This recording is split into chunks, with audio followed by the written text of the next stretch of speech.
pour votre présence. Ce soir, nous allons recevoir Amal El Atrassi pour son ouvrage Louve musulmane, qui est paru pour la première fois en 2012 et qui a été réédité en poche en 2014. Alors là, on déroge un peu à notre coutume, qui est en général de présenter un livre de l'année. Mais ce livre, je dirais presque malheureusement, et vous verrez pourquoi, est toujours d'actualité.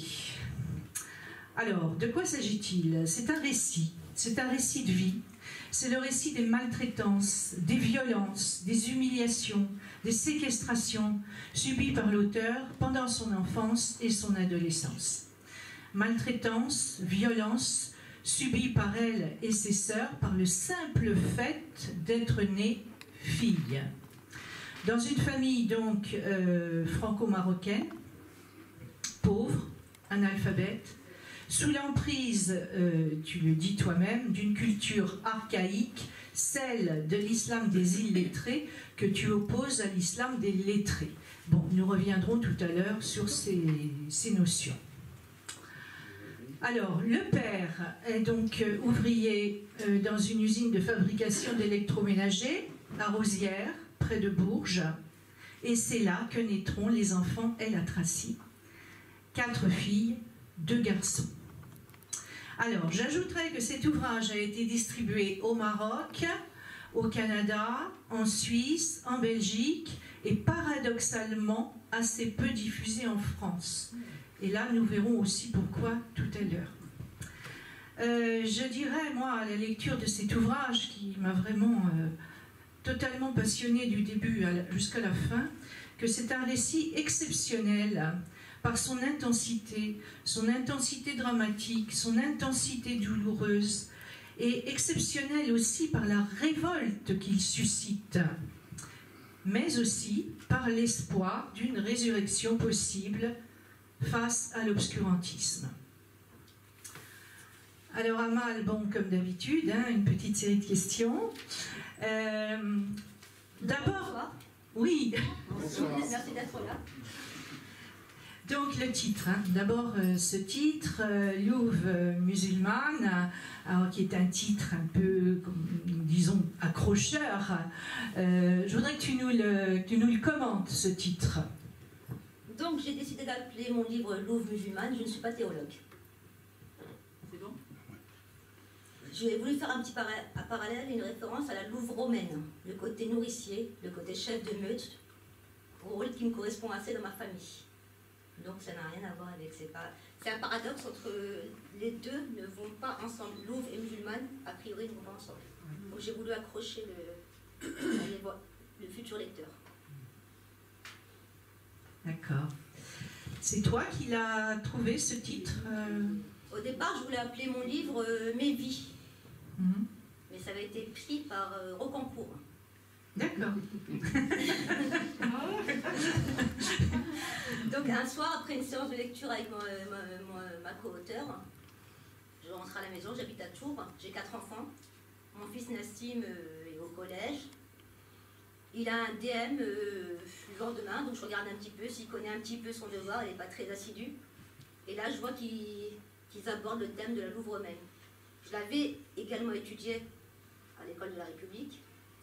Mais là, ça m'a interpellée. Je me suis dit, mais Louve musulmane, c'est super comme titre. Je ne savais pas si mon éditeur, qui est l'édition Archipel, allait accrocher. Donc, j'ai cogité le titre toute la nuit et je l'ai appelé le lendemain. Il m'a dit, mais c'est super. Donc, c'est parti comme ça. D'accord. Alors, avant de suivre un peu de ce parcours, ce récit de vie, je voudrais que l'on s'arrête un instant sur le personnage de ta mère, Karima. Alors, qui est-elle? D'où vient-elle? Et comment le mariage a scellé son destin? Donc, ma mère, Karima, est née dans un bidonville en périphérique de Rabat, au Maroc. Elle voyait sa vie, elle voulait faire des études, travailler, être indépendante. Son frère avait son meilleur ami qui avait des vues sur ma maman. Donc cet ami en a parlé à ses parents sont venus demander la main de maman. malgré ses pleurs, malgré ses supplices, elle ne mangeait plus, elle ne voulait pas se marier. Elle disait à ma grand-mère, mais je veux m'en sortir toute seule, je ne veux pas être à la charge d'un mari.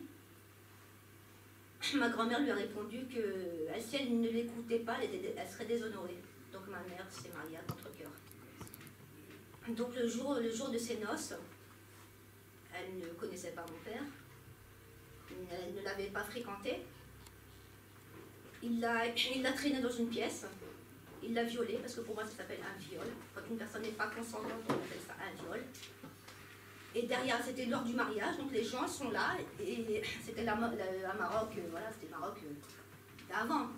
Mais un Maroc qui existe encore, malheureusement, dans certains milieux pauvres. Et elle entendait les gens qui criaient derrière la porte, « Mchelga ou la Mchelgesh ». Ce qui veut dire, est-ce qu'elle est vierge ou pas?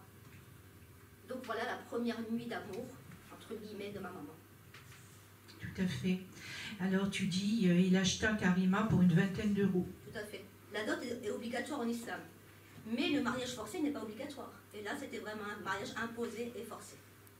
Et mes grands-parents ne voyaient que le côté financier que ce mariage pouvait apporter, parce qu'ils savaient que mon père avait une proposition et une opportunité en France, à Rosières. Il y avait une usine d'électroménager, et qu'il allait avoir le logement fourni par l'entreprise, et que ma mère allait subvenir à leurs besoins. Alors pour illustrer un petit peu ton propos, tu as très bien expliqué d'ailleurs, je vous propose de lire un petit extrait justement sur cette nuit de noces. Les noces furent vite organisées car le départ de Choukri était imminent. Une vache fut sacrifiée pour le repas et le grand jour venu, toutes les femmes de la tribu s'attelèrent à la préparation du couscous. Les femmes dînèrent de leur côté, les hommes du leur. Puis un cortège se forma, mené par Choukri. L'époux allait consommer l'acte. L'épouse l'attendait dans une maison de 2 pièces. Les témoins se regroupèrent dans l'une d'elles. Choukri entraîna Karima dans l'autre et la poussa sur la paillasse garnie d'un drap blanc qui faisait office de lit. L'épreuve qui commença pour ma mère fut brutale, humiliante et inoubliable, puisqu'elle me l'a raconté des années plus tard, comme si elle avait eu lieu la veille. Les témoins frappaient à la porte en demandant « Elle est déchirée ou pas ?» Puis l'épouse sortit de la chambre en brandissant le drap ensanglanté. Les vivages jaillirent aussitôt, Karima gisait sur la paillasse prostrée. Sa famille entra dans la chambre et la félicita de ne pas l'avoir déshonorée. Le soir même, l'épouse alla vivre chez les ailes Atraci. D'étudiante, elle devint domestique, vacant aux soins du père, de la mère et du mari, bien sûr. Ce n'était là qu'un échantillon de la vie qui l'attendait. Alors, le couple va émigrer en France, à Rosières, donc, comme tu l'as dit, c'est à 16 km de Bourges. Et nous sommes à la fin des années 60, début des années 70. Naissance du premier enfant. Premier enfant, c'est Saïda, une fille.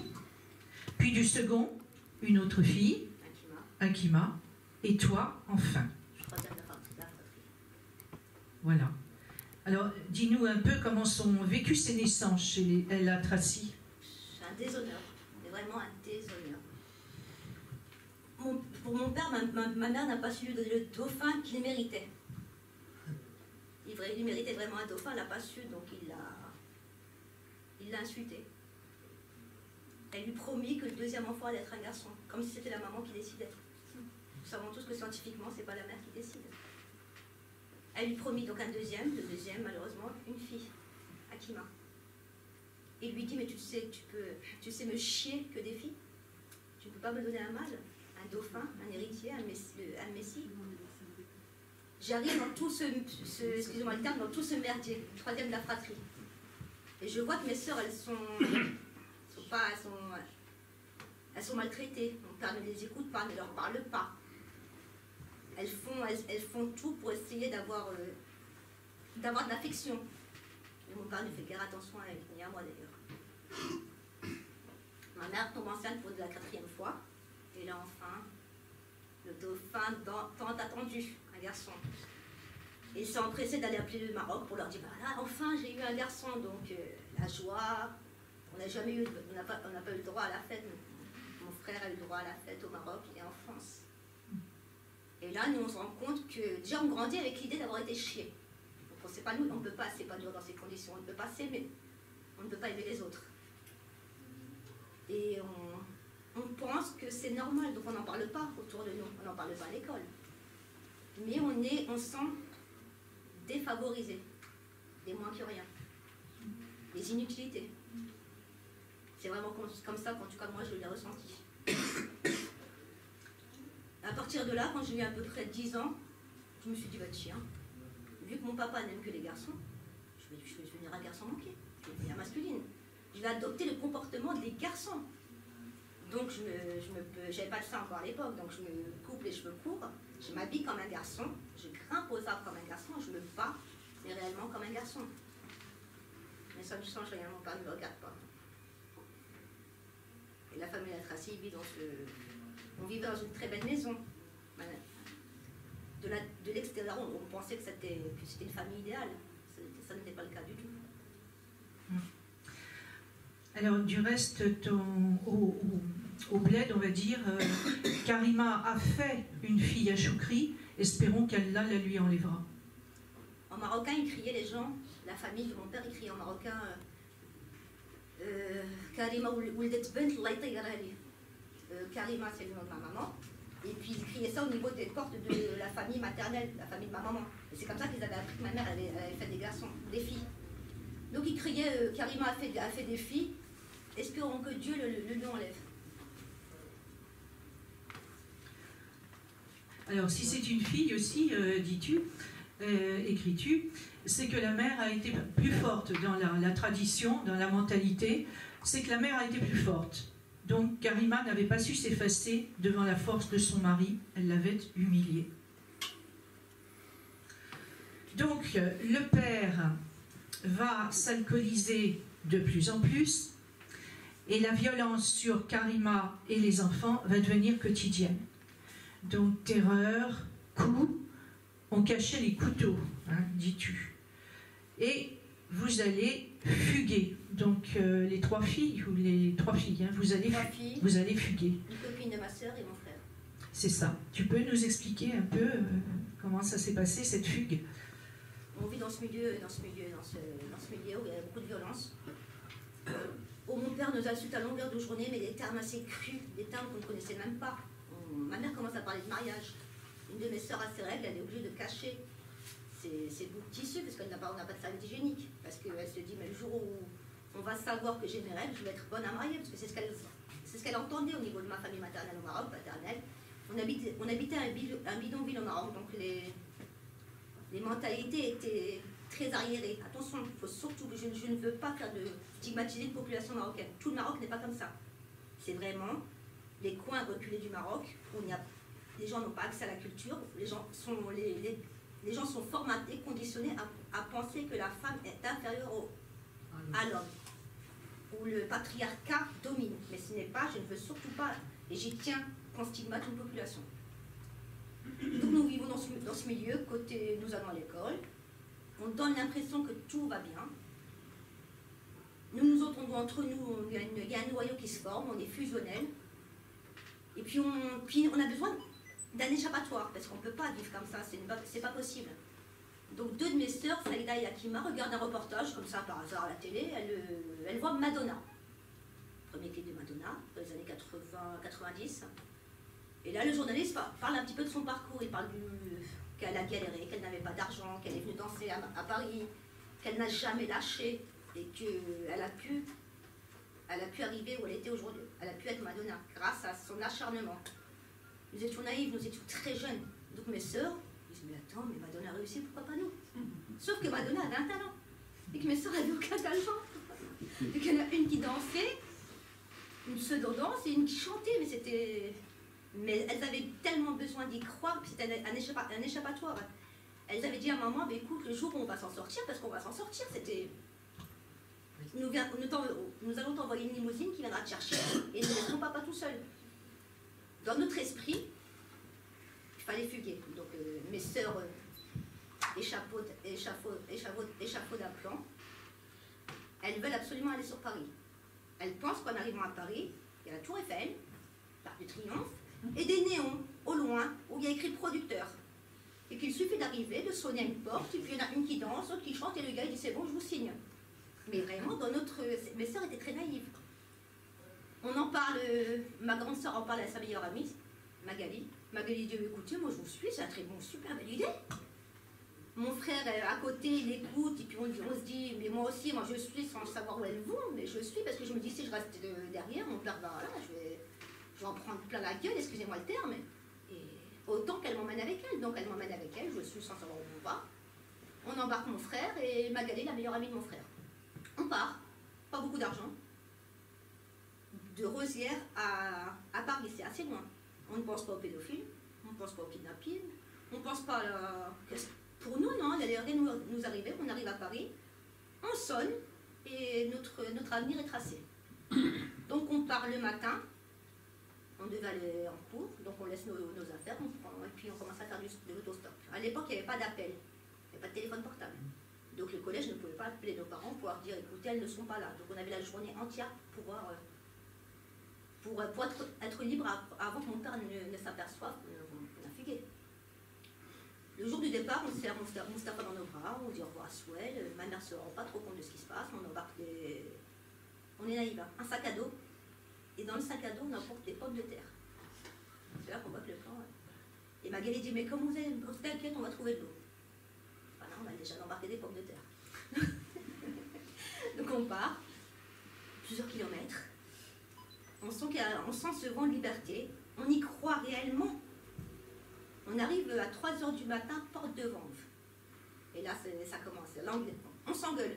Mais c'est pas à Paris, où est la Tour Eiffel, où est l'Arc du Triomphe, porte de Vanves. On n'est même pas à Paris, on est dans une porte. Donc oui, ton plan ne marche pas, nous avons faim, on a froid. Comment on fait? Et là, on voit des messieurs qui arrivent, qui s'arrêtent, qui nous posent des questions. Une qui dit on va chez une tante, l'autre qui dit on va chez maman, on ne voit pas le même discours. Et au fur et à mesure de l'interrogatoire, on se rend compte que c'est la BAC. Je ne savais pas ce que c'était à l'époque.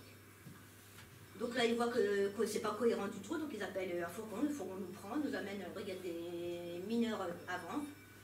Avant, ils cherchent dans nos affaires aucune carte d'identité, aucun moyen de savoir qui on est. On lui dit, Hakim lui dit, écoutez, non, je ne vous dis pas qui on est, parce que si on retourne dans l'enfer où on vivait, mon père va nous tuer. Donc on ne veut pas y retourner. Le policier l'amadou, il essaie de l'amadouer, lui dit qu'il a une fille aussi, qu'il comprend, qu'ils vont nous protéger, qu'il suffit de donner nos identités, et qu'il allait trouver une solution. Il appelle notre père, il vient nous chercher le lendemain, mon père sacré comédien. Limite il est en larmes, il remercie les policiers de nous avoir retrouvés, il dit qu'il s'est inquiété. Donc il nous reprend, on refait le trajet inverse, pas un mot dans la voiture, pas un seul mot d'échanger. On sait que ça va très très mal se passer. Oui. On arrive à Rosières, ma mère, on habite un pavillon, sur le côté il y a des escaliers, on descend, il y a une cave, et il y a une grande fenêtre, une baie vitrée qui donne au niveau de la cuisine, et là on voit maman qui tient Moustapha dans ses bras. Et mon père, on se dirige vers la porte d'entrée, mon palier. On descendait à la cave. On est sur la cave, il nous met un rang d'oignons, et il nous demande de se cracher dessus l'un envers l'autre. On n'a pas envie de se cracher dessus, parce qu'on s'aime, parce qu'on est fratrie. Il nous oblige. On se crache dessus, et on dit le mot « tu nous as déshonorés ». Donc il nous passe un savon, avec une corde, il nous insulte de pute. Il dit qu'on lui a fait honte dans le village, qu'on est les seuls de la communauté maghrébine à avoir fugué, qu'on est de la mauvaise graine. Donc on dort toute la nuit dans cette cave. Le lendemain, on remonte pour déjeuner. Et là, on nous dit, bah, écoutez, le débat est clos, je ne veux plus entendre parler ni de Madonna, ni de cette fugue, on reprend une vie normale. Voilà. Et il faut signaler aussi que votre mère, c'est la première raclée que votre mère vous inflige. Non, mais la mère aussi, non? Oui, la mère aussi, hein. Oui, mais c'était surtout le père. Oui, surtout, bien sûr. Mais, alors, je vais lire si tu veux. Je vais lire un extrait justement de cette fameuse scène de la cave. Il nous a poussés brutalement hors de la maison vers la cave, qui sert à entreposer du bois et à laquelle on accède par l'extérieur. Au bas du petit escalier, il nous a rangés par ordre de taille. Saïda, Hakima, Farid et moi. Et il nous a fouettés sans relâche avec une corde. Saïda étant l'aînée, elle a fait l'objet d'une sauvagerie particulière. « Bande de putes !» criait-il. « Vous m'avez foutu la honte dans tout le village, vous m'avez déshonoré. » Hakima s'est mise à genoux pour l'implorer, elle qui avait tenu tête aux policiers. Cette audace lui valut une raclée supplémentaire. Après l'avoir tiré par les cheveux, Choukri l'a secoué, fouetté, criblé de coups de pied. Puis il nous a ordonné de nous cracher les uns sur les autres, en nous insultant et en nous accusant mutuellement du déshonneur des El Atrassi. Alors cette fugue à Paris va servir de prétexte au père pour vous abandonner, donc toi et deux de tes sœurs, au bled. Tu vas y vivre pendant 3 ans une vie d'esclave et de séquestré, privé du tout, mal nourri, privé d'école bien sûr, privé d'hygiène. Alors parle-nous un peu de cette vie au bled durant cette période. C'est l'été, on part au Maroc comme tous les étés.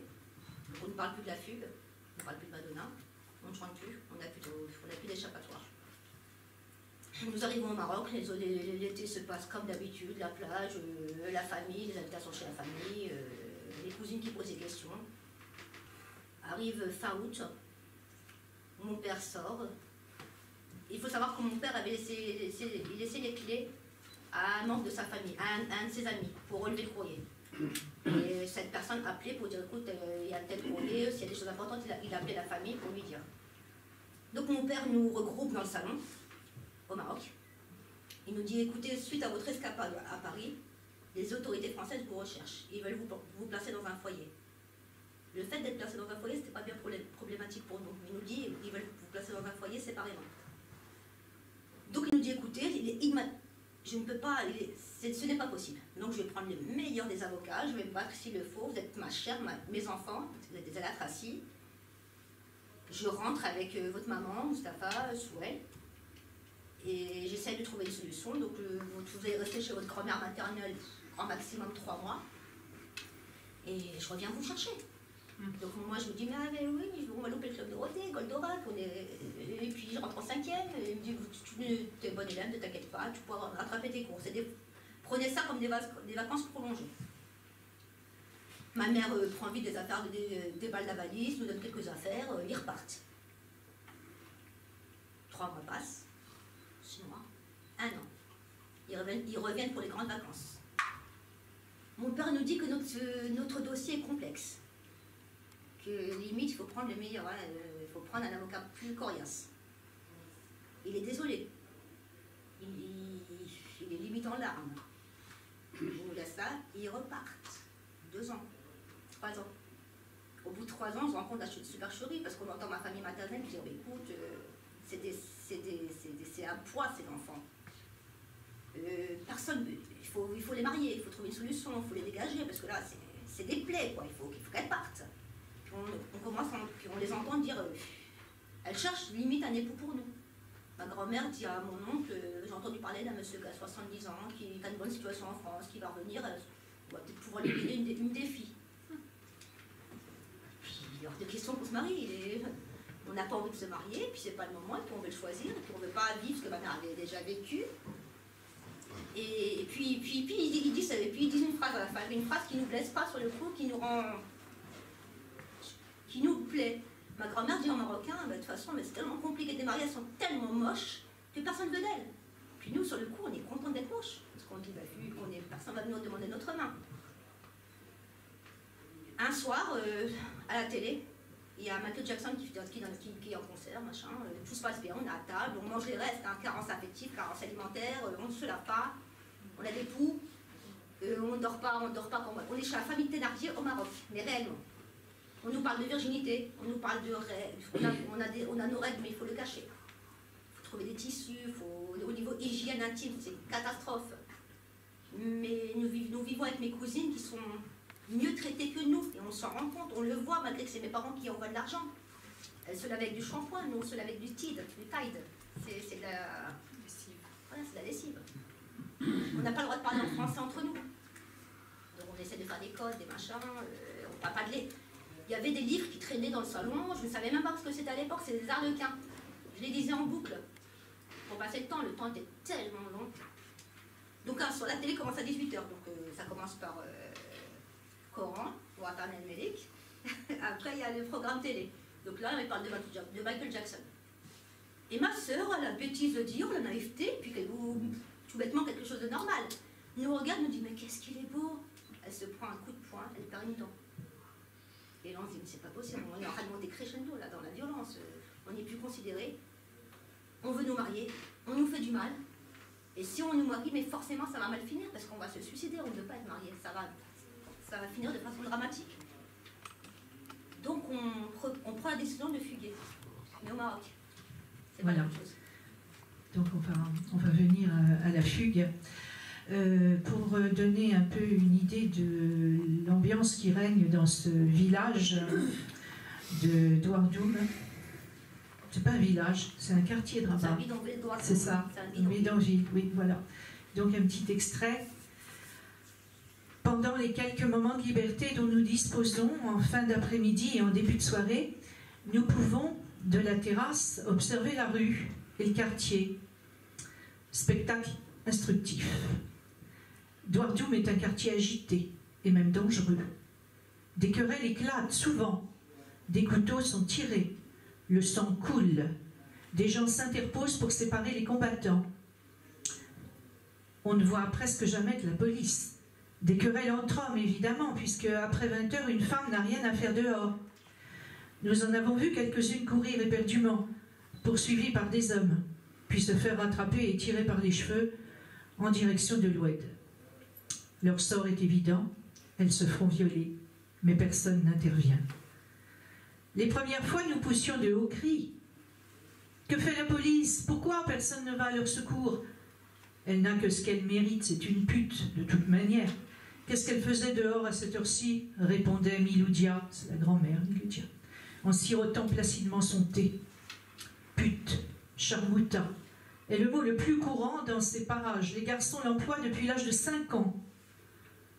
Le bouc, c'est l'oncle, lui, a repris la sentence de sa mère en termes choisis. Les filles qui sortent à cette heure-ci cherchent une queue.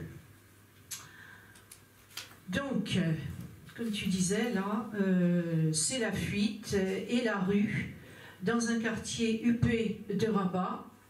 La violence, là, va vous rattraper et c'est le viol. Alors, on va parler du sort des filles violées et de ce fameux article 475, alinéa 2 du Code pénal marocain, qui a été aboli en 2012. Alors, qu'est-ce qu'était cet article du Code pénal? Donc, c'est un article du Code pénal marocain qui a été abrogé en 2012, fort heureusement. La personne violée, c'était un arrangement entre les familles, le violeur et la violée. Donc, les deux familles s'arrangeaient et on les mariait. Et puis, il n'y avait pas de plainte, il n'y avait pas de justice, il n'y avait pas de jugement, il n'y avait rien du tout. Donc, limite, on offrait au violeur sa proie dans un papier cadeau. Nous avons failli tomber sur le coup de cette loi après notre viol collectif. Nous étions recherchés par les forces de l'ordre. Mon père nous cherchait pour nous marier avec un de nos violeurs. Donc, nous avons échappé à plein de choses. Alors, il faut signaler à ce propos d'ailleurs que depuis quelques semaines, au Maroc est entrée en vigueur une loi contre les violences faites aux femmes qui prévoit des mesures contre le harcèlement dans les lieux publics, les propos à caractère sexuel, SMS, etc. et une peine de prison pour le mariage forcé, 1 à 6 mois et amende. Alors, à propos de ce mépris envers la femme sous couvert de tradition, tu parles de l'islam des illettrés, dans lequel s'engouffre d'ailleurs l'islam fanatisé. par opposition à l'islam des lettrés que tu vas découvrir plus tard. Est-ce que tu peux nous commenter un peu ça? Moi déjà dans un premier temps je suis musulmane. On me dit que je suis née musulmane. Ça veut dire que je n'ai pas la capacité ni l'intelligence, ni la curiosité d'aller ouvrir, puis me rendre compte de moi-même si je veux ou pas être musulmane. On m'impose une religion. Arrivé à un certain âge, je me donne, mais je dis attends, ok, je suis musulmane, on ne peut pas être né musulman, comment on ne peut pas être né juif, comment on ne peut pas être né chrétien, c'est pas possible. On choisit la religion qu'on veut avoir ou pas. On n'est pas obligé d'avoir une religion, on peut être athée, on peut être ce qu'on veut, chacun est libre de faire ce qu'il veut. Et il y a une sourate qui dit, chacun, il n'y a aucune contrainte en religion. Et la plupart des gens au Maroc, de ma famille paternelle et maternelle, a priori, ne le savaient pas. Donc arrivé à un certain âge, je commence à m'intéresser, et je me dis, mais écoute, t'es musulmane entre guillemets, mais tu ne sais pas pourquoi tu es musulmane. Tu ne sais pas pourquoi tu fais le ramadan, tu ne sais pas pourquoi tu fais tes saintes prières, tu ne sais pas pourquoi... Donc j'ai la curiosité d'aller lire et essayer d'interpréter les choses. Il faut savoir que je le lis en français, je ne le lis pas en arabe, c'est compliqué. Et quand j'interviens dans les collèges ou les lycées, j'ai ce même débat avec des étudiants ou des collégiens. Ils me disent, mais écoute, je suis musulmane, mais pourquoi tu es musulmane? Parce que je suis née. Mais je dis, mais non, c'est pas une identité ou une nationalité. C'est un choix, c'est il faut avoir la foi ou pas. Donc tu es musulmane, oui, tu peux l'être, j'ai aucune critique à ce propos. Mes enfants sont musulmans parce qu'ils l'ont choisi. J'ai ma grande qui a 21 ans, elle a eu la curiosité d'aller savoir pourquoi elle était musulmane. Et donc c'est ce point que je voulais aborder. Comme ça, dans certains pays, on excise les filles. Aucun texte coranique, je l'ai lu le Coran, dans aucun texte ou une sourate ou un verset, il y a écrit qu'il faut exciser des filles. Donc c'est on mélange la culture, la religion, puis et c'est ça qui est dangereux, à mon sens. Alors, violenté, blessé à la jambe, d'ailleurs tu racontes un peu cette histoire atroce d'une blessure à la jambe qui est soignée entre guillemets par une médecin charlatane. Pseudo-médecin. Voilà. Et tu réussis, grâce à ta mère, à regagner la France déguisée en garçon. Et là, autre conséquence de cet exil forcé, tu te retrouves apatride. Alors, que s'est-il passé? Je le suis encore, pour information. Donc nous fuguons au Maroc, on se dit, bah, attends, on fugue. On ne va pas aller dans un bidonville, on ne va pas aller dans un bourral. Pour se protéger, je fugue avec Akima. Donc pour se protéger, on est dans un quartier UP, un quartier où vit la communauté juive française, qui est à ses côtés, s'appelle Agdel, c'est au Maroc. Donc on se dit, on fugue là-bas, et puis on va essayer de se fondre dans la masse, parce qu'il y a un lycée des cartes, et la communauté française. Et puis on va se mélanger à ces gens-là. Ils vont nous protéger, sans leur dire bien évidemment qu'on avait fugué. On leur dit, on leur invente des bobards, on leur dit, on est au lycée Saint-Exupéry, au collège Saint-Exupéry qui est à côté. Que mon père est diplomate, qu'il est en déplacement, que la bonne fait à manger, mais on n'aime pas, donc on préfère être dehors. Et puis on parle tellement bien. On est française, donc on parle bien française, on est plus ou moins bien habillés, on donne le change, donc les gens nous croient. Nous vivons à Agdel, nous dormons dehors, derrière des mosquées, derrière des arbres, une qui dort, l'autre qui guette. Nous mangeons dans un restaurant qui s'appelle le Croquantique à Agdel. Donc là, voilà, c'est une génération qui avait de l'argent, donc elle mangeait, elle laissait des restes, donc on récupérait des restes. Pour se changer, on allait dans les stahs. Les stahs, c'est une terrasse au Maroc qui est couverte. Donc qui est ouverte, donc on peut monter très facilement, prendre une culotte de... Donc j'avais la culotte d'un mec, mais on était propre. On se rangeait les cheveux, puis on avait l'apparence, donc on n'avait pas l'impression qu'on dormait dehors. Donc on dort dehors, on sympathise avec des gens, des fils de médecins, des fils de diplomates, des gens très bien. Vous n'avez aucun doute, il n'y avait aucune ambiguïté. On parle des chanteurs que nous aimons, on parle du Club Dorothée, de Dixor, de Paul Gondora, de toutes les choses qui nous lient. Un soir, ils nous entraînent dans un sport où on allait souvent, donc on nous propose de boire du thé, on boit du thé avec eux, on danse. La seule vision que j'ai, c'est qu'on se réveille, je ne sais pas combien de temps ça a duré, je n'ai pas la moindre idée. Je me réveille, je vois que je suis complètement déshabillée, je vois qui m'a acheté dans un coin. Et là, tu vois ce qui se passe. Et là, on est au plus bas. On se dit, mais ça y est, là, on est où? ne peut pas être au plus bas quand on est violé. Donc les filles violées au Maroc, elles se marient avec leurs violeurs, elles sont répudiées, elles sont... C'est des moins que rien. Donc et là, j'attrape une j'avais une septicémie. Ça se gangrénait, on a fait une couper la jambe. Donc je traînais la jambe, qui m'a me tenait. Donc, et ma mère apprend, en parallèle, ma mère en France apprend que nous avons fugué. Donc elle demande à mon père l'autorisation de venir vite au Maroc pour essayer de trouver une solution, de nous retrouver en tout cas. Elle nous raconte, elle cherche dans les morgues, elle cherche partout, les gens lui disent, ouais, c'est vrai, on les a vues, elles étaient au côté d'elle, elles étaient là, donc elle a un petit peu une piste, mais elle ne trouve pas. Donc après le viol, je suis dans un état, mais c'était lamentable, je titubais, on marchait avec d'elle, et au loin je vois une dame qui a l'apparence de maman, mais je me dis, c'est pas possible, une djellaba, un foulard, même elle ne porte pas le foulard, et elle avait pris 10 ans. Et puis comme ça, je sais pas, c'est le muktoub, moi j'appelle ça le muktoub, je dis maman, et elle se retourne. Et ce qui m'a blessée, ce qui m'a perturbée, ce qui m'a choquée, c'est que la première chose qu'elle nous dit, c'est pas comment vous allez. Je suis contente de vous retrouver. C'est est-ce que vous avez été... Est-ce qu'on vous a touché? Sinon, est-ce que je vous amène à l'hôpital pour vérifier? Elle veut absolument nous amener à l'hôpital pour vérifier si on est encore vierge ou pas. Et sur le chemin, on lui dit non, on lui raconte notre période, on lui raconte notre malheur et puis elle compatit. Pas. Elle nous dit, elle nous fait culpabiliser. Elle nous dit, écoutez, si vous n'auriez pas fugué, s'il n'y avait pas ceci, vous l'avez limite cherché. Donc vous n'en parlez pas, parce que c'est chez moi. Personne ne va vous... Vous êtes sale, donc n'en parlez pas. Donc on culpabilise les gens, on se dit, mes grands-parents ne veulent plus de nous parce qu'on est sale, parce qu'on est violé, parce qu'on est des moins que rien. Mon père apprend qu'on avait... Donc elle dit à mon père, elle joue la comédie, elle nous cache une de ses cousines. Elle ne dit pas à mon père qu'elle nous a retrouvés, parce qu'elle sait qu'il y a l'article qui nous pend au nez. Elle sait qu'on va... Elle ne veut pas que nous vivions la même chose qu'elle. Donc elle nous cache une de ses cousines. Elle retrouve mon père le soir, elle lui fait une comédie. Écoute, je m'inquiète, il faut vraiment trouver une solution, il faut les retrouver, il faut les ramener. Et la journée, elle fait mine de nous chercher, mais elle retourne nous voir chez sa cousine.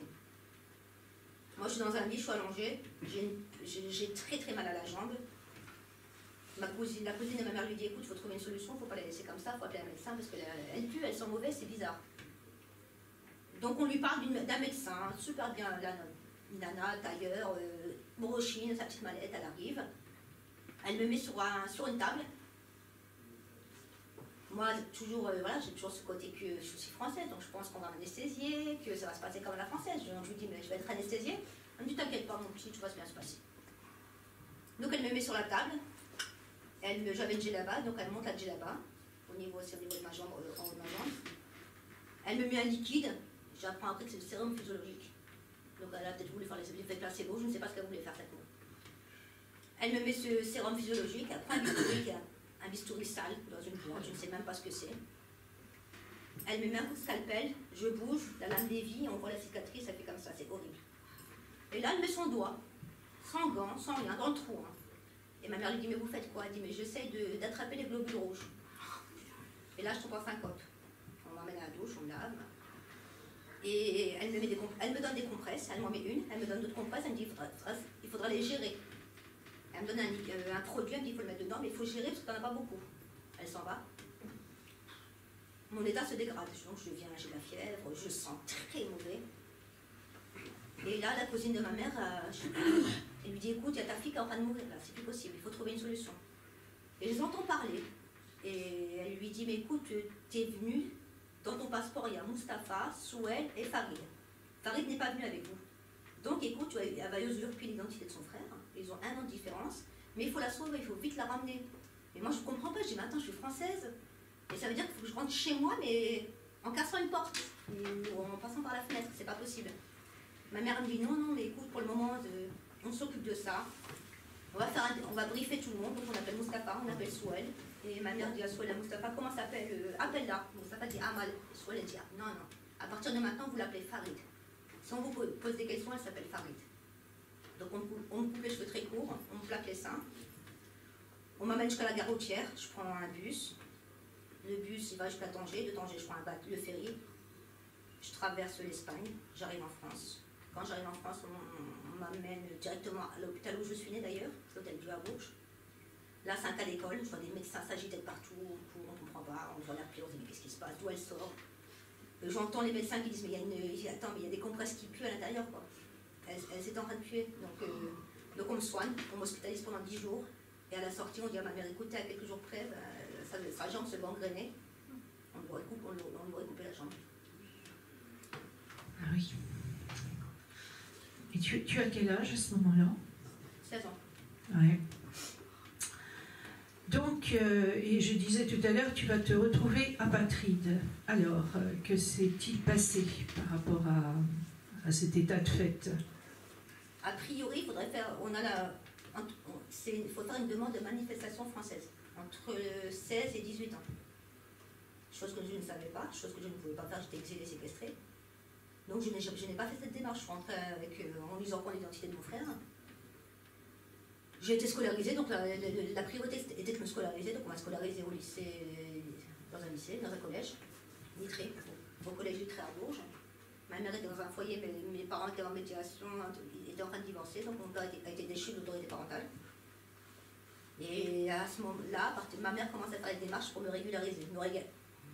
C'est ce moment de me régulariser, hein, pour que j'aie des papiers tout simplement, parce que je suis française, je suis née à Bourges, j'étais à l'école de la République, mes enfants sont français, je suis partie 3 ans de ma vie, j'en ai 43. Et là on lui dit non, mais il fallait, d'après la loi Pasqua, il fallait manifester la volonté d'être française entre nous. Et elle dit mais non, mais elle ne pouvait pas le faire, elle n'était pas là, nous ne le savions pas, maintenant elle est là, mais il faut lui trouver une solution, donc on ne trouve pas de solution. On propose une carte de séjour, document que ma mère a. Dans la carte de séjour, il est écrit et entrer en France telle année. Je ne suis pas rentrée en France, j'y suis née. Donc quand je vais à la préfecture à Tours, j'habite à Tours actuellement, on me regarde vers la préfecture des étrangers. Quand j'arrive à la préfecture des étrangers, je joue le jeu. La nana me articule doucement, elle pense que je ne comprends pas le français. J'ai joué le jeu, je peux vous montrer le document, je l'ai encore. Donc on m'a donné un récipicé de carte de séjour, je l'ai, je vous le montrerai, vous pouvez le passer après, qui ne m'autorise pas à travailler et renouvelable tous les ans. Pour avoir une carte de séjour, il faut, parce qu'on me pénalise, on me dit écoutez, vous êtes rentré dans le territoire français de façon illégale, donc on me demande de payer un timbre fiscal à 600 €. Et de passer des tests de loi Sarkozy pour savoir si je sais lire, si je sais écrire, si je sais m'exprimer. Chose que je ne fais pas, que je ne vais pas, non, il est hors de question que j'aille faire tous ces tests-là. Je me sens française, je suis née en France. Alors aujourd'hui, je suis apatride. Quand je dois voyager, je suis obligée de demander le passeport d'une de mes sœurs. Ben, on se ressemble, donc ça passe. Je ne peux pas travailler, je ne peux pas voter, je ne suis pas citoyenne, je suis citoyenne, mais mise de côté. Pourtant, j'ai été éditée par l'Archipel, mon livre est vendu dans plusieurs pays, mondialement via Amazon, je ne comprends pas. Je ne comprends pas. Alors, te voilà de retour en France, et là, la réadaptation, évidemment, comme on l'imagine, est très difficile. Tu vas verser dans la délinquance, ça commence par des vols à l'étalage, puis bientôt ce seront des cambriolages en bande. Et tu vas te retrouver en prison. Et à propos de la prison, d'ailleurs, tu écris c'est presque paradisiaque après l'expérience marocaine. C'est paradisiaque. Ouais. Parce que j'ai vécu en France. C'est paradisiaque.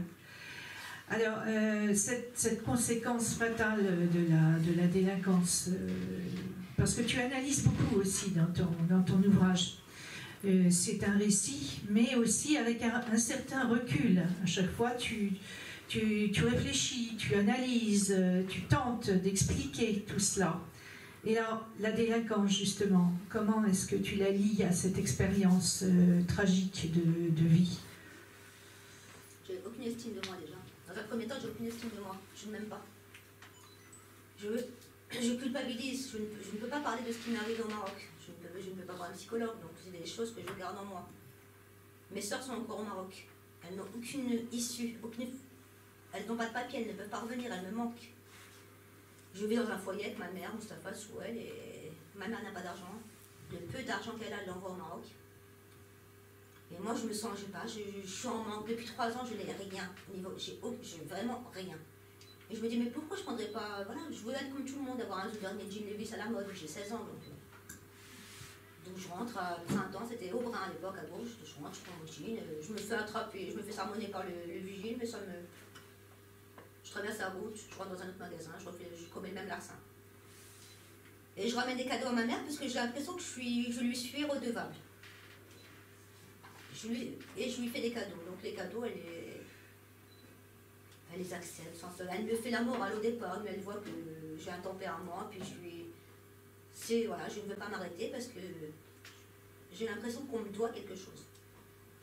Donc ça commence par des vols à l'étalage. À l'époque, il n'y a pas de caméra de surveillance, il n'y a pas les portiques anti-vol, donc c'est très facile. Et là, je côtoie des gens, et puis ça monte crescendo. Je commence à cambrioler des boutiques de nuit, des boutiques de luxe, hein, Oxbow, Parabout.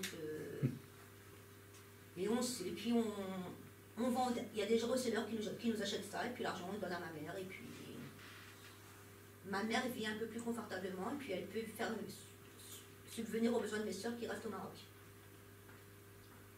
Première garde à vue, on me sermonne, ça me fait rien. Donc on me menace d'aller en prison. Ça rentre là, ça sort. Ça ne m'inquiète pas plus que ça. Première incarcération à 18 ans et demi, 19 ans. Je rentre dans une prison qui s'appelle le Bordeaux à Bourges. Donc on m'amène, j'arrive, je vois la prison, mais c'est un château, j'ai l'impression que c'est un château. Je la trouve jolie de l'extérieur. Mais vraiment je le pense, je trouve la prison jolie. Je rentre dans ma cellule, je pensais que j'allais avoir des barreaux, c'est pas le cas du tout, c'est une porte, avec un œil, qu'on puisse... Deux lits, les murs un petit peu roses. On me propose d'aller faire du sport, je pense que c'est un bizutage, j'y crois pas. On me propose de la lecture, des cours d'informatique, c'est possible. Et je me sens bien, mais vraiment, je me sens réellement bien, parce que j'ai un toit, parce que j'ai à manger, et que toutes les carences, j'avais tellement subi de choses avant que ça ne me faisait rien, mais vraiment rien. Première incarcération, on rencontre le directeur de la prison, les surveillants, le psychologue. Elle me reçoit. Elle voit que je suis éteinte, que j'ai aucune émotion. Elle me dit, écoute, il a dû se passer quelque chose dans ta vie, parce que tu ne peux pas aimer être tué, c'est pas possible. Et je réitère, je dis, écoutez, j'aime, ça ne me fait rien d'aller en prison. Je suis allée d'ailleurs 4 fois. Ça ne m'a jamais rien fait la prison. C'est pas... Et là, elle me dit, écoute, tu ne peux pas en parler, t'es fermé, il y a un tabou autour de ton histoire. Prends un papier, écris. Je dis, mais écrire quoi? Tout ce qui te passe par la tête, tout ce qui te fait du mal, tout ce qui cette rage, t'as une rage en toi, il faut l'expulser. Moi, j'y crois pas. Je vais prendre un papier, je vais écrire et ça va me faire du bien, ça va être thérapeutique, je n'y crois pas. Je joue le jeu, j'écris une première phrase.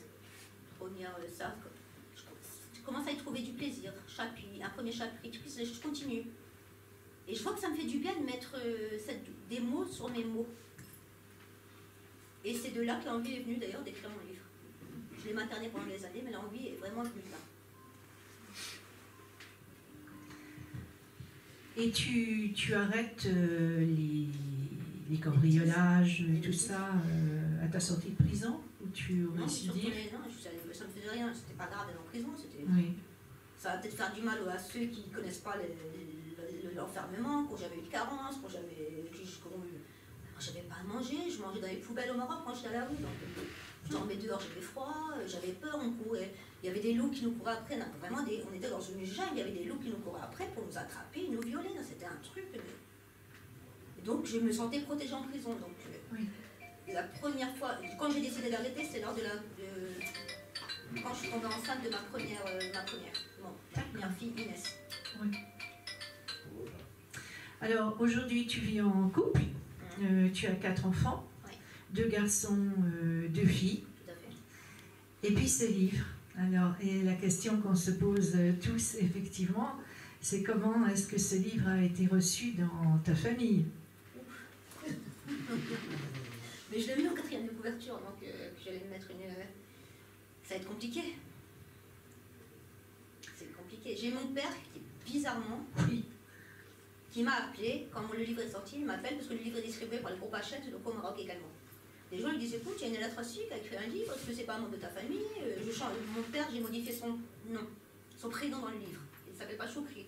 Choukri, c'est un auteur marocain, Mohamed Choukri, qui a écrit Le Pain Nu. Il faut vraiment... Et j'ai voulu faire un parallèle avec Mohamed Choukri et mon père, parce qu'il a eu un père qui était... Il faut le lire, le livre. Donc, pour ceux qui ne le savent pas, c'est pour ça que mon père s'appelle Choukri. Et donc il s'intéresse, donc il est au relais d'aéroport, il achète le livre, et puis il voit que c'est moi, et il m'appelle, il me dit écoute, les gens m'en parlent, je ne savais pas que tu avais écrit un livre, et tout ce que tu dis dedans, mais c'est même pas le contraire de ce que je vous ai fait. Donc à partir du fait qu'il ait fait un pas envers, je ne peux que lui pardonner, parce que pour moi c'est une victime avant tout, victime de sa culture, victime de ce qu'on lui a dit, ce qu'on lui a... Il a été conditionné, formaté, et là je n'ai aucun problème avec mon papa. Les autres membres de ma famille, c'est autre chose. Alors en revanche, oui, ta mère... Ma mère s'est émancipée. Voilà. Quand elle m'a récupérée au Maroc, elle s'est émancipée. Elle a prouvé qu'elle existait. Et quand le livre est sorti, non, elle ne m'a pas soutenue du tout. Elle a dit que je le faisais hachemtina. En marocain, ça veut dire que tu nous as fait honte. Mes deux frères, ils ne me parlent plus. J'ai une sœur qui me parle quand elle a envie. Et moi, je suis, comment dire, je suis assez armée pour pouvoir encaisser toutes ces choses-là. Je suis maintenant, les choses, je suis devenue imperméable aux choses. Mais ce qui m'embête réellement, c'est que mes enfants se trouvent amputés d'une partie de leur famille. Ils avaient une relation avec leur grand-mère, ma fille dormait avec ma mère. Ma fille se rend dans son domicile, elle la voit très, très régulièrement, elle va chez elle, elle sonne, un monsieur lui répond. Elle dit, mais mamie, j'ai aménagé il y a une semaine, il n'y a personne qui habite là. Donc ma mère s'est enfuie, ma mère a fugué, sans nous dire où elle allait. Donc je sais où elle est par rapport à Twitter, machin, et je n'ai aucun contact avec elle. Et tes enfants ont quel âge? Alors Inès a 21 ans, Nassim a 18, Yasmine a 11 et Wassim a 8. Les aînés ont lu le livre? Ma fille ne voulait pas le lire au départ parce qu'elle n'a pas cette distance. Oui, bien sûr. Je suis sa maman, donc c'est compliqué. Donc elle est au lycée et ils abordent le thème des femmes battues. Et là, on lui sort, elle ne sait pas, hein, on lui sort plusieurs bouquins. Dans la liste des bouquins, il y a mon bouquin. Et elle voit mon livre, elle crie. Elle dit, mais c'est le livre de maman. Elle dit, mais non, tu t'appelles tel nom, cette personne s'appelle Ella Tracy, ça ne peut pas être ta maman. Elle feuillette le livre, elle dit, mais écoutez, il y a Inès là, Inès, je vous jure, c'est ma maman. La professeure ne la croyait pas, elle lui dit, mais écoute, c'est réellement ta mère, mais tu dis qu'elle vienne, qu'elle intervienne dans la classe. Donc à la suite de ça, je suis intervenue dans sa classe. Elle sait de quoi ça parle, mais elle ne veut pas le lire pour le moment. Donc il est à la maison, je lui laisse le choix de le lire ou pas. Oui, bien sûr. Et puis il y a le cas Mustapha. Mustapha, donc, qui est le showman bien connu. Celui que tu appelles dans ton livre le chérubin prodigieux, qui est vénéré par ta mère. Alors, le cas de Mustapha, que tu mets en cause d'ailleurs, parce que dans le fait que le livre, on en a parlé en introduction, que le livre est boycotté par les médias en France. Donc tu penses qu'il n'est pas étranger? Non, c'est pas je pense, j'ai des preuves. Oui. Non, je ne sais pas je pense, je me suis renseignée, j'ai également un réseau. Ce réseau m'a mis en relation avec Morandini à l'époque, avec Kanuna, avec Ardisson, qui m'ont bien dit au téléphone, écoute Amal, on te le dit de façon officieuse. Il y a Barma, Catherine Barma, qui est productrice chez France 2, donc, qui a découvert Ardisson, qui travaille avec Ruki en ce moment, qui a travaillé avec Mustapha. Donc on a Barma au-dessus de nous. Barma nous dit, écoute, Mustapha c'est Mustapha, on ne veut pas lui faire de l'ombre, on ne reçoit pas sa sœur. Toi, on ne te connaît pas, Mustapha, on travaille avec lui. Donc à partir de là, je pensais qu'on était dans un pays libre. Ce n'est pas le cas du tout. Et vraiment. Ce qui est paradoxal, c'est qu'au Maroc, je pensais que j'allais avoir... le livre allait être mal pris. Par une partie de ma communauté en tout cas. Franchement, j'ai eu des interviews express, je ne sais pas si vous avez lu toutes les interviews que j'ai eues au Maroc, ça a été salué, applaudi. Oui. J'ai été agréablement surprise. Et Mustapha, tu n'as pas de contact avec lui? Pour savoir ce qu'il fait, parce que je suis quand même sa grande sœur, parce que c'est quand même, ça reste quand même mon petit frère. Je vais sur Twitter, je vais sur son Instagram pour voir ce qu'il fait, ce qu'il ne fait pas, ce qu'il devient, est-ce qu'il a grandi, est-ce qu'il a une vie sociale, est-ce que... Mais lui ne te contacte pas. Non. Et ah oui, il y a quelque chose, donc on sort un petit peu de cette tragique histoire. Lorsque tu dis, ça ne m'étonne pas que beaucoup de Maghrébins deviennent des showman ou des hommes du spectacle. Tu dis ça à un moment dans ton ouvrage, tu dis oui, ce sens de l'humour en fait se répercute et c'est pas un hasard si ils choisissent la scène ou le spectacle. Mais déjà, Moustapha il a choisi ce chemin parce que nous, il a eu des... Voilà, il a su qu'on avait fugué, que nous voulions devenir, pas moi en tout cas, que mes soeurs voulaient devenir des stars. Donc peut-être qu'il a eu cette idée-là aussi, c'est venu à ce moment-là.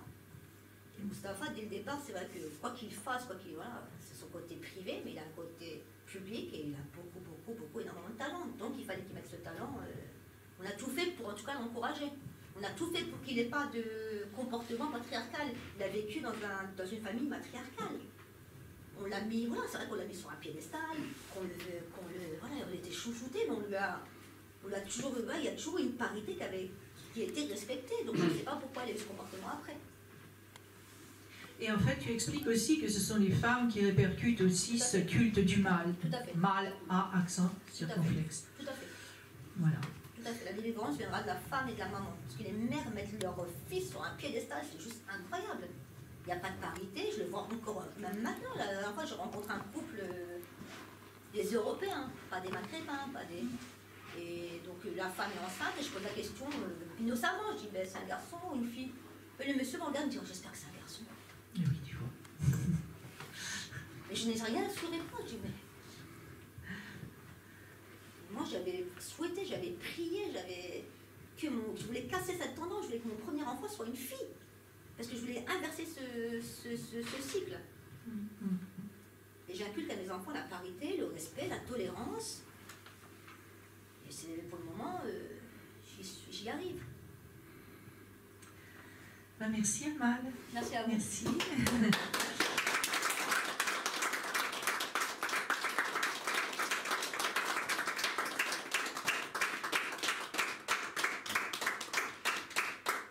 Désolée, j'ai toujours beaucoup de mal à témoigner parce qu'il y a des choses qui remontent.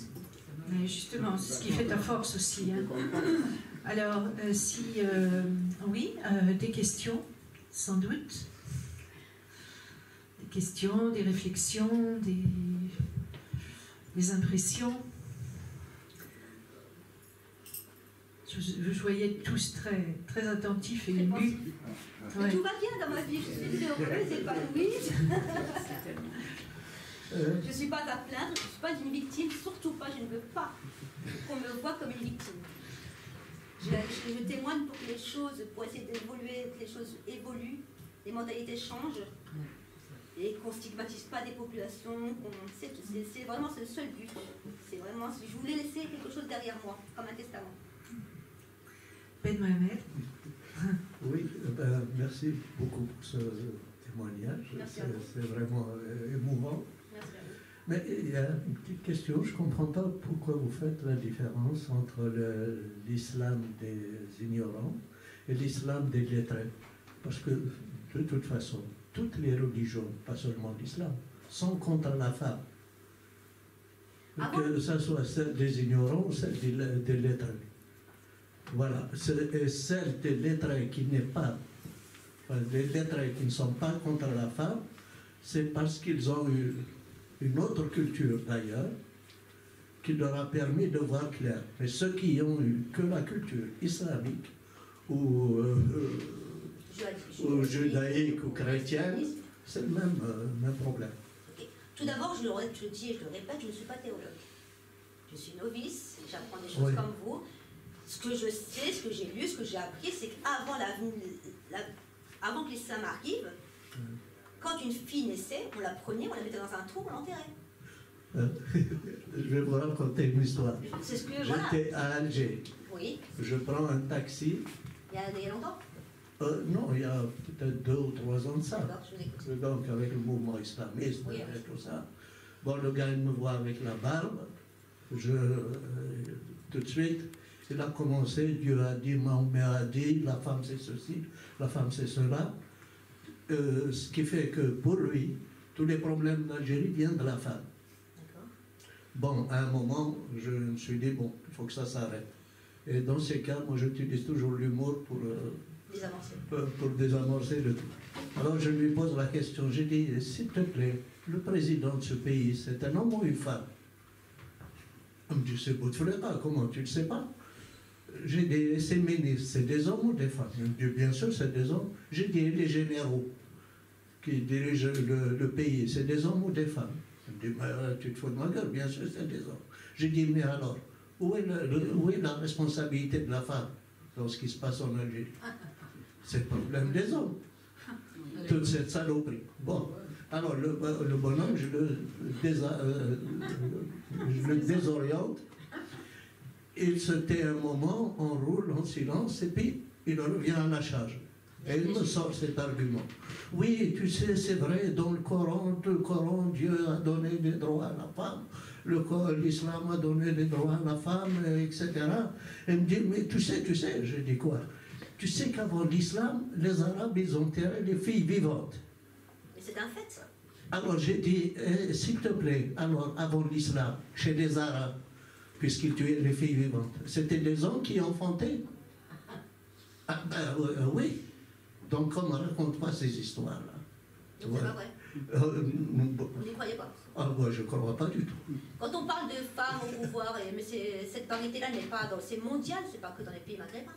Est-ce qu'il n'y a pas beaucoup de femmes présidents, il n'y a pas beaucoup de femmes au pouvoir? Oui, c'est pas un problème. Ça vient des religions, toutes les religions. Oui, mais c'est voilà. Ce patriarcat est mondial. Oui. Il n'y a pas que dans les pays où il y a le... Oui.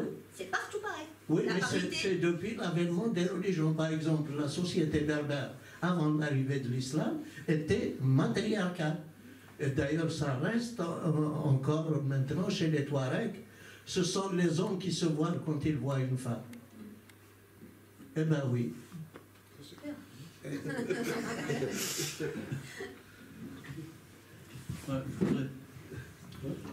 Je voudrais dire quelque chose justement à propos du fait que les Arabes enterraient leur progéniture, leur fille. Leur progéniture, c'était une pratique courante en Arabie, mais je n'ai lu nulle part dans l'histoire de l'Afrique du Nord, oui. Je n'ai pas trouvé trace d'un cas où un père de famille enterrait sa fille parce que comment dire, ça lui plaisait pas, il voulait avoir un garçon. Que ce soit chez nous en Afrique du Nord ou que ce soit chez les Amérindiens, parce que bon, j'ai eu l'occasion justement de m'intéresser un peu à ce qui se passait dans les civilisations amérindiennes. Donc, comment dire, ce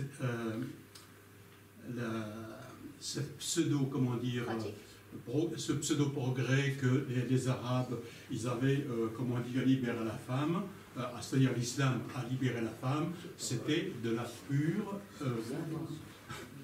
je m'excuse à l'expression, mais c'est de la pure bêtise. Et ça, d'une part, et puis... excusez-moi, je me perds un petit peu. Bon... il y a une chose aussi, c'est que justement les machos, parce qu'il y a un culte du machisme en Méditerranée, et ce n'est pas simplement lié, comment dire, à l'islam, au judaïsme ou comment dire, au christianisme, mais il y a une culture machiste. Ce que devraient faire justement les machos, c'est se dire, comment dire, avant tout, avant de porter un regard négatif sur une femme, c'est se dire, mais merde, qui est-ce qui m'a mis au monde? Bravo. Bravo. Merci. Une autre intervention?